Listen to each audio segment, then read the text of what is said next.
Yes, thanks a lot for the lovely introduction. Indeed, I'm here to talk about NICHY, which I will introduce in a second, but I'll start by telling a little bit about myself. I'm based in Amsterdam, but I also work at the Leiden University Medical Center, and my work mainly focuses on sleep disorders and neurodegenerative disorders. And the methods that I use to study these disorders in the brain are mostly MRI, but actually a lot of my work is through consortia. So I just put the term consortium science on there because it will be a main topic today. And well, seeing as this is the ENIGMA-Sleep talk series, I'm pretty sure everyone is familiar with the ENIGMA Consortium, which has many working groups on different disorders. And I'm also part of the ENIGMA Parkinson's disease working group. But I hope that after today, this logo will also seem familiar to you because that's the Neuroimaging Consortium on Hypersomnolence, or the NICHY Consortium. The topics that I want to cover, I will shortly introduce hypersomnolence disorders and the consortium itself, but I will mainly focus on the open science practices that we implemented in NICHY and some of the progress, challenges, and milestones that we had while setting up this consortium, because most of what I can tell now is about the preparation steps of setting up a consortium. So about the first. Central disorders of hypersomnolence actually consist of several disorders. And today I would like to focus on narcolepsy type 1, type 2, and idiopathic hypersomnia. The first, narcolepsy type 1, is characterized by excessive daytime sleepiness. So these people really struggle to stay awake during the day, but they also struggle to stay asleep during the night. So they experience disrupted night sleep. And interestingly, there's a very characteristic symptom called cataplexy, when these people experience strong emotions, often positive emotions. They can have sudden loss of muscle tone while maintaining conscious. So this usually lasts a couple seconds to a couple minutes, but this is a very characteristic symptom of narcolepsy type 1. Then if you look at narcolepsy type 2, they also experience the excessive daytime sleepiness and the disrupted nocturnal sleep, but they do not experience cataplexy. And the last category also experiences excessive daytime sleepiness, but does not, well, we do not see these other two symptoms. What we do see is what we call sleep drunkenness. It really takes a long time for people with idiopathic hypersomnia to wake up properly, and they can be really confused and, let's say, in a state of sleepiness after waking up. And what we know about narcolepsy type 1 in the brain is that it shows way less neurons in the hypothalamus that produce hypocretin, or also called orexin, which is an important neurotransmitter in the maintenance or regulation of the sleep-wake state. And this was already discovered many, many years ago, and you can see that there's a very strong loss of hypocretin-producing neurons in the hypothalamus. For the other two disorders, there's not such a clear mechanism that we can point towards. That is the problem here. And we're actually lacking also a biological measure to say this is underlying the disorder, or this is something that we can measure and then help us in the diagnosis, for example. Also, there's a lot of cross-diagnosis when the procedure is repeated. So very often, around 50%, people receive the other diagnosis, so between narcolepsy type 2 and idiopathic hypersomnia, when this procedure is repeated, which also shows that these categories are definitely not perfect. So to better distinguish between narcolepsy type 1, type 2, and idiopathic hypersomnia, we need better biomarkers. And this can also help us to then improve diagnosis and treatment. Well, we're all here today, I think, because we're interested in MRI. Neuroimaging is a very powerful tool and also non-invasive. So that's what a lot of the research in our lab has focused on, neuroimaging biomarkers for central disorders of hypersomnolence. And then the question arises, well, why do we want to do this on such a big scale? I think that's really important to understand before you move on to working in consortia, because there is a lot of added value. First of all, MRI is quite costly and also difficult to do, especially in these populations where we see people with narcolepsy. It's quite difficult to scan them because they fall asleep, they move. It's not everyone is suitable to go into the scanner. So what we have already, the MRI scans out there in the world that are available, we should reuse them and pull them together. Also, many studies using MRI, or this may be a consequence of the costly part and the difficult part, are well, studies include small samples, and that leads to them all showing different things. Maybe they're underpowered to detect the real effects. And this is just to highlight how strong that case is in the context of hypersomnolence disorders. This figure shows blue areas that are proven or found to be smaller or thinner in people with narcolepsy type 1 compared to healthy controls. And the yellow areas show some mixed results. But you can already see, so the numbers reflect the different brain areas, but sometimes there's one study showing that it's smaller. Sometimes there's 5 studies that showing that it's smaller. And there's also quite often, for particular regions, studies that go both ways. So some show that it's smaller, some show that it's larger. So I think there's really a lot to gain here if we have well-powered studies to show some true effects. And finally, one reason why these multi-site investigations are important is because current studies truly lack diversity and inclusivity, not just in the study population, but also in the researchers behind it. So that's where the NICHY consortium comes in. What we aim to do in terms of scientific output is to identify cortical and subcortical signatures of hypersomnolence.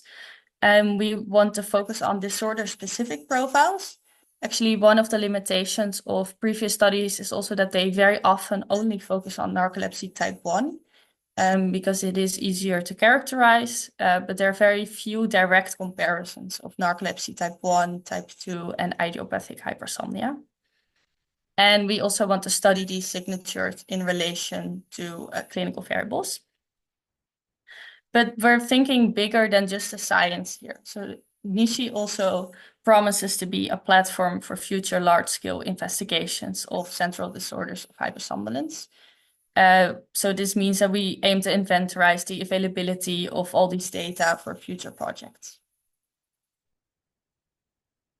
Yeah, this is just something I want to emphasize, that the complexity of this type of work is very often underestimated. I'm actually thinking that the people in this session might recognize this, but just as a thought experiment, imagine your most recent analysis, but then imagine that you have to do it in 20 different data sets with different characteristics and also performed by different people in different time zones. That would definitely complicate the whole process and make it even more time consuming. So that's basically what we're doing. And to make our lives easier, there's obviously a lot of tools that we can use. And that's something I want to talk about as well today. So just to conclude, maintaining a consortium and running a project in a consortium requires great planning, communication, flexibility, time, and manpower. So then on to the open science practices implemented in NICHY.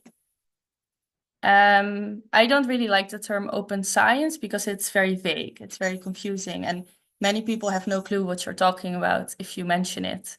Some people have a vague idea, but if you Google it, you get all these terms: open data, open education, open peer review, open access, open methods, open source. And I think this umbrella term just comprises of too many different things.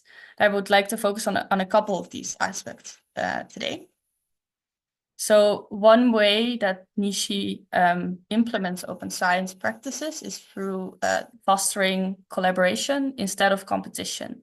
So I think science is competitive, we all know that, and I think it's also something that many people are used to, but science can also be collaborative. So within NICHY, we propose that all interested researchers can participate, And we would like to promote knowledge sharing across a geographically diverse group of people. So it's not just about one lab or one researcher doing the analysis and everyone else getting an authorship at the end, but it's also about sharing knowledge and exchanging methods, maybe exchanging people, visiting each other, to really create a network and participate in this together. A second point here is that we perform large-scale multi-center studies, which enhances reproducibility and generalizability. So what you can see here on the slide are 3 clusters. For example, it could be 3 sites. And by including diverse data sets from all over the world, you not only enhance the likelihood of finding the same finding again when you do it in another data set, but it also helps to generalize these conclusions to the full population of the world. So it's both reproducibility and generalizability. A third point is of how we adhere to open science practices is through open workflows. There's a couple examples I would like to highlight here. I know some of you are familiar with pre-registration. This basically means that you write out your analysis plan before the start of a project. This really helps, when you publish something in the end, to look back and was this actually the initial plan? But I think most importantly, and also something that many people do not know, I would say the aim of a pre-registration is to separate exploratory and confirmatory research questions. So there's some things that you expect beforehand, and you can base them on previous literature or on other experiments. But we should really separate these exploratory and analyses where we're just doing something and we're curious to see what comes out of it. That's also science, but we should highlight it in a different way than we do with the confirmatory research. Maybe a bit about how the workflow looks within the NICHY consortium is that, again, you can see my mouse as well. It starts with the raw data at a particular site, and they perform the analysis locally. And then the outcomes of that are usually numbers, values in a spreadsheet, which can be shared because you're not able to trace back someone's identity from those. So we share those values, and those are pulled at the central site or the site leading the project to be included in the statistical analysis. This is a really helpful way of working with the data because the sharing of derived data only ensures that sites retain ownership of their data, and this also really motivates them to participate because they don't lose their data anyway. Through the importance of standardized infrastructure is only emphasized in these kind of settings. So I'm assuming that many of you are probably familiar with the BITS structure, so the brain imaging data structure, and which means that what we do is we ask sites to reorganize their data into bits to ensure that we know what we're looking at and we know what we're dealing with, but also to really benefit future analyses. Then one thing that we have focused a lot on in the past years is setting up pipelines to process data in a harmonized manner.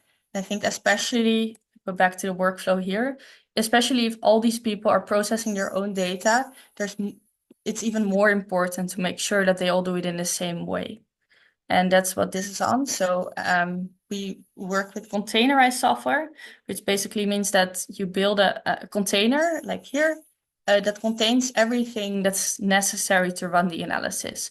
So all software packages and dependencies and the right versions are all in one package, let's say, and the site just needs to run that.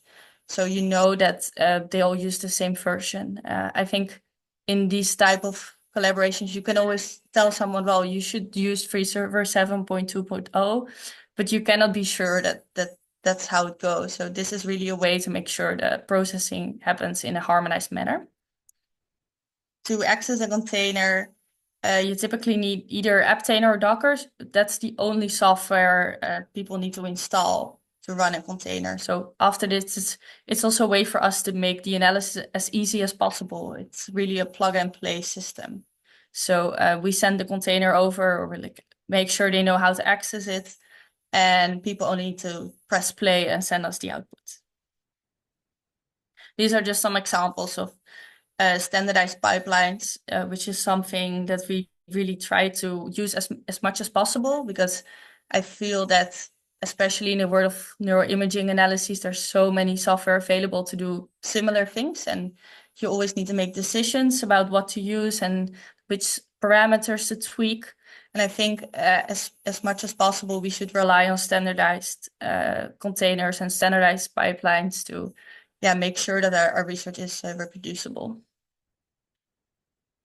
All right, then I'll move on to the third part, which is about the progress, challenges, and milestones in setting up a consortium. And I think maybe it's nice to mention here that after I was involved in or started working with ENIGMA Parkinson's disease working group, we started brainstorming to set up this consortium, and it really helped also to, let's say, take the experience from the ENIGMA Parkinson's disease working group to see like what do we want to do differently and how can we put in like as much work now to make sure that we have a sustainable infrastructure for this consortium. Basically learn from our mistakes. So the bit of history about the NICHY consortium, there was already an ongoing collaboration between some of the sites around 2019, but then in March 2022, it was officially announced that these sites would start collaborating in a more formal manner. And until now, actually, we've taken the time to set up the consortium infrastructure and prepare the first analysis. So this already shows how long this can take. I think it could be the entire duration of someone's PhD, actually, to set this up well and also to make sure to get everyone on board. And I'm pretty sure that this is probably well recognized by the ENIGMA-Sleep people, that these type of projects just take a lot of time. Okay, so there's 3 types of challenges that I would like to discuss while setting up a consortium, regarding data infrastructure, regarding analysis and harmonization, and thirdly, the legal, social, and administrative hurdles. So the first, you can think of questions like which data are we allowed to share? Can we share? How do we store the data? How to share the data? So these are very practical questions, but also very important if you talk to people. Actually, when people are interested, these are also the first questions that come up, or like, how does this work and how can I be involved? And as I mentioned, what we decided for the NICHY consortium is that this processing happens locally and we only share the derived data. So we store the derived data on the server of the coordinating site.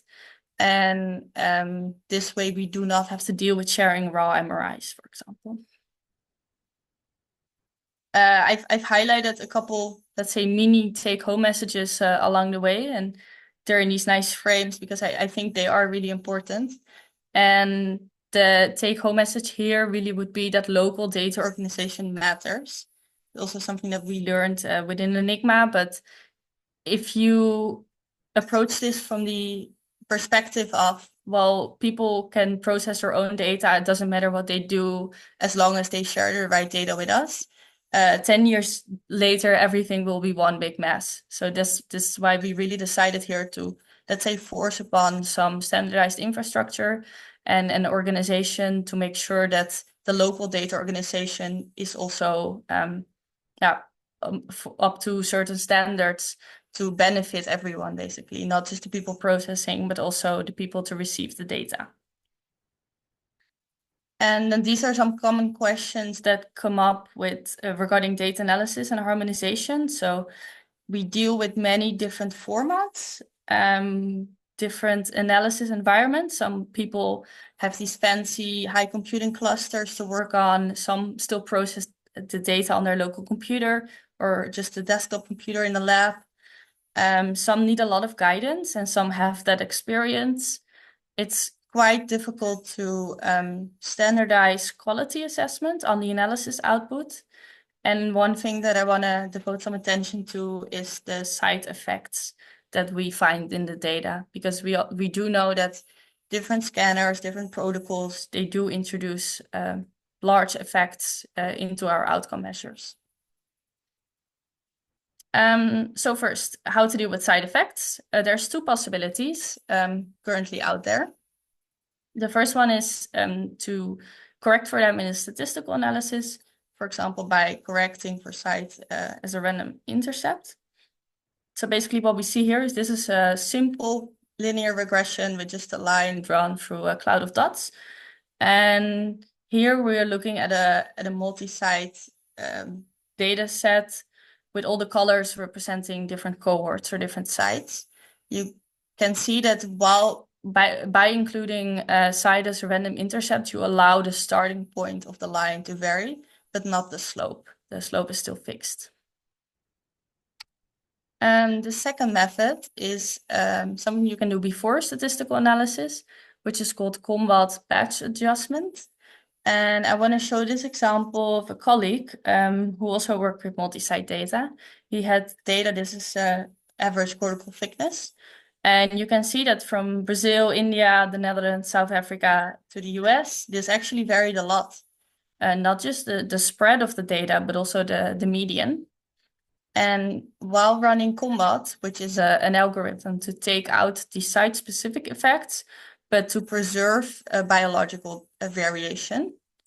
But after running it, this was normalized a lot more. So you can see that the standard deviation or the quartile range is still the same as before, but the data points are shifted in such a way that now the medians are closer together. And yeah, also after performing the analysis, we're not looking at side effects anymore, but we're truly looking at the biological data. So what we did is, as a pilot study for the NICHY consortium, we compared these two approaches. So on the left, you can see the combat approach, and on the right, the linear mixed models. And here you can see that actually for our comparison, so this is narcolepsy type 1 versus controls, narcolepsy type 1 versus type 2, and type 1 versus idiopathic hypersomnia. They show very, very similar patterns. If there's something to say, there's a couple more regions identified in the linear mixed model approach. Some that are blue here that are not identified here.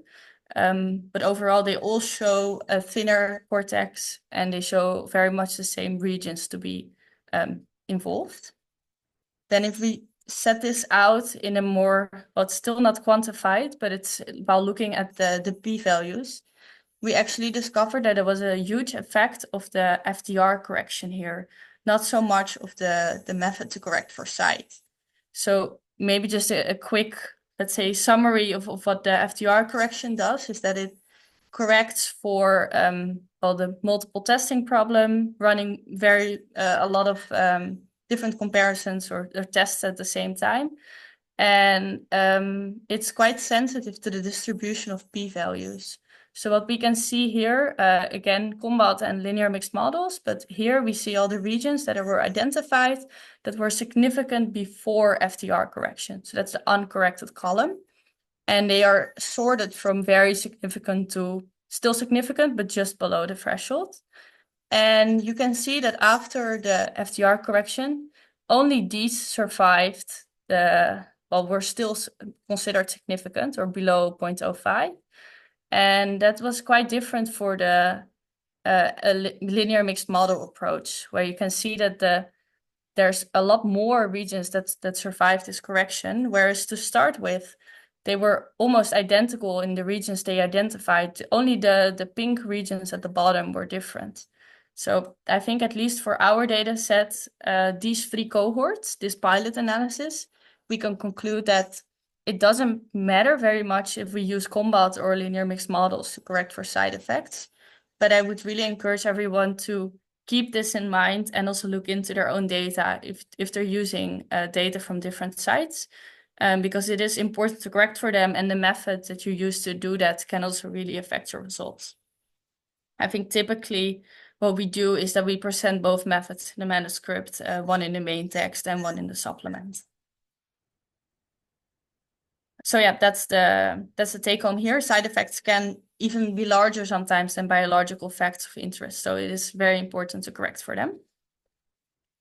Then I would like to talk a bit about challenges in data analysis and harmonization. So for example, how to guide sites through the analysis and how to perform local quality assessment. What we do within the NICHY consortium is that we offer very extensive support. So generally at the start of a new project, we have this kickoff workshop, we write a manual, step-by-step instructions that should be able to be completed by even a student with limited programming experience. We have a lot of email contact and even Zoom calls to some troubleshooting. And the site offers someone to do the quality assessment, so the QA, and we train them as well to look at data in a particular manner through this manual, like what to pay attention to, what is a field segmentation, what is a good quality segmentation. And then once we've pulled all the data together, we also do a quality assessment on the consortium level, which consists of statistical outlier detection. So we really put everything together and we check, are there any sites that are way off from the values that we see with most of the sites, or are there particular subjects that we should consider an outlier, for example? Overall, what we see is that we generally have pretty good data quality, and we're rather a bit too lenient than too strict, because we also have large numbers, and generally what could be an outlier on 15 participants is not an outlier anymore with like 3,000 participants. Then finally, I'd like to talk a bit about the legal, social, and administrative challenges. I think this basically comes down to the question of what drives people to do science and how do we award scientific achievement, because that's what motivates everyone to participate and to be a part of this.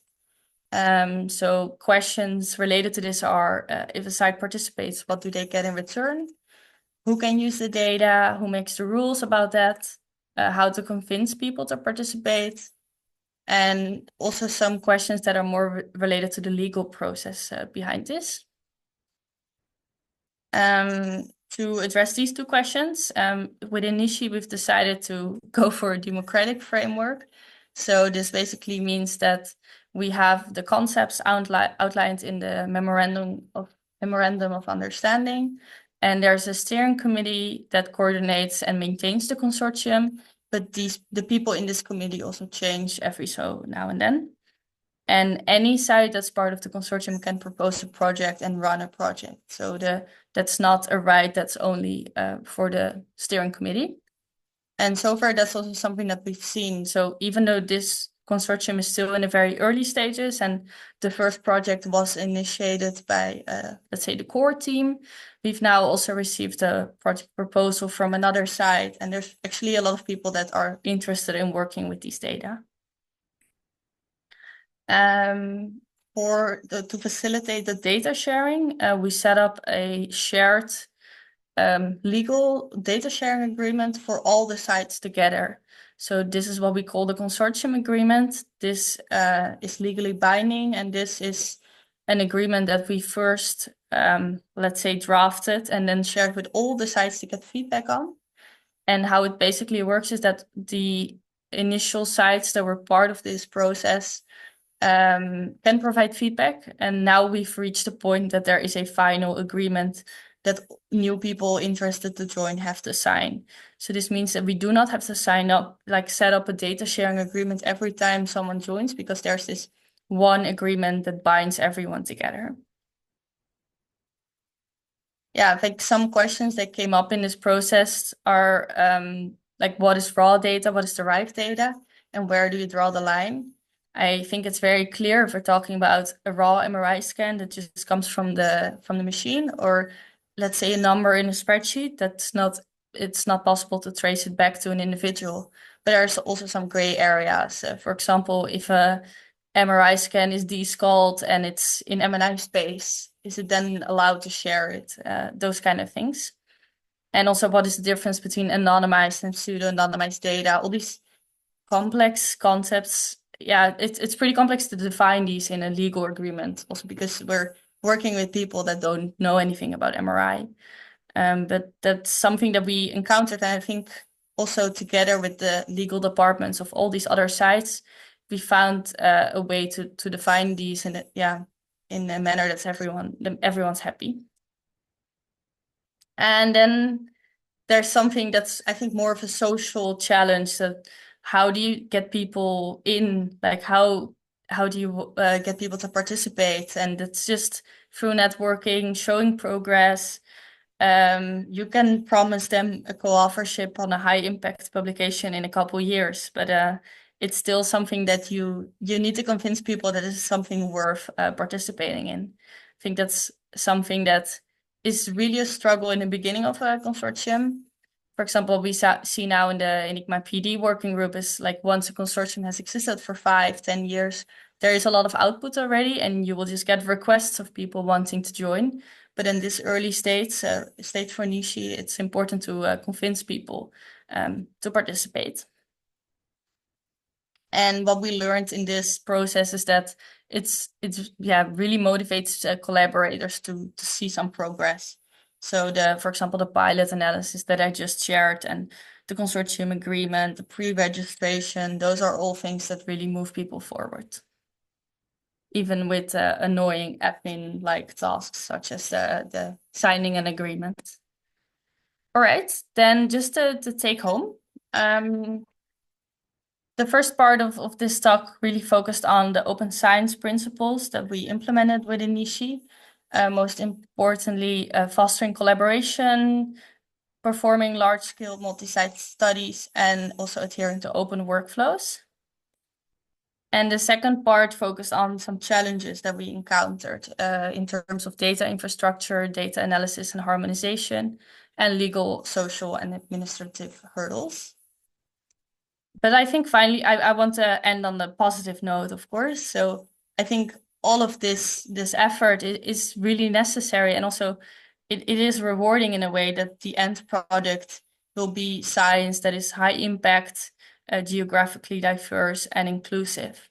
So the science that comes out of this type of consortium work is really beneficial for everyone, basically. And then I would like to end with thanking the team. Every time I said we this talk, I'm referring to these people. I think it's really great that already in the steering committee we have such a diverse group of people with also a mix of some more early career researchers and established researchers from all over the world, basically. So it's really great to be part of this team, and I'm curious what NICHY will bring in the future.